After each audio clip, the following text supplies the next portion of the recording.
Ako trénovať tetovanie? Máš iba dve možnosti. Buď si nájdeš svoje obete, na ktorých budeš trénovať, respektíve budeš trénovať na svojej vlastnej koži, alebo potom absolútne luxusná možnosť umelá koža. Dá sa zakúpiť absolútne vo všetkých tetovacích predajniach.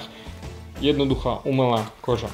Je to perfektná náhrada, na ktorú môžeš reálne tetovať, nemusíš sa vôbec bať, že niekomu ublížiš a môžeš trénovať do zdivenia.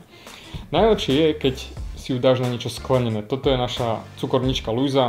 My si ju vždy obliepame dookola, pekne, jednoducho, obyčajnou páskou, zasekneš, aby ti to tam aj držala, pretože Luisa v tomto smere brutálne simuluje reálneho človeka v tej miere, že máš oble. Nikdy to nemáš takto položené priamo, ako keby si písal alebo niečo kreslil. Toto je dosť veľká chyba, pretože potom prejdeš do reality a máš problém. Luisa preto simuluje luxusnú ruku. V žiadnom prípade si netoč toho klienta. Je to dobrá myšlienka na to, aby si pripravil, že neotočíš si, keď on si položí ruku, nevytočíš ho takto. Nikdy sa to nedá. Takže Luisu nazvi si ju ako chceš, daj si ju priamo pred seba a môžeš trénovať linky, tieňovanie, čo ti len napadne.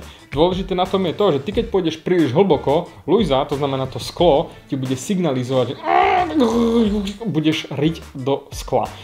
Táto tetovacia koža je preto perfektná, že keď pôjdeš príliš málo, nedá ti linku. Pôjdeš príliš hlboko, budeš počuť a prejdeš durch priamo na druhú stranu kože.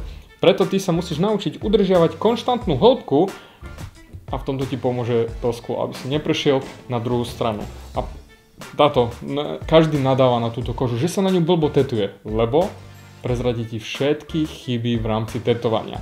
Kým toto nebudeš zvládať, v žiadnom prípade nechod do reálneho človeka, nacvič si to tu, pretože tu sa to dá opraviť, tu sa to dá vyhodiť. Ale reálneho človeka, reálnu kožu, s prekryvačkami je veľký problém. Pozor na to.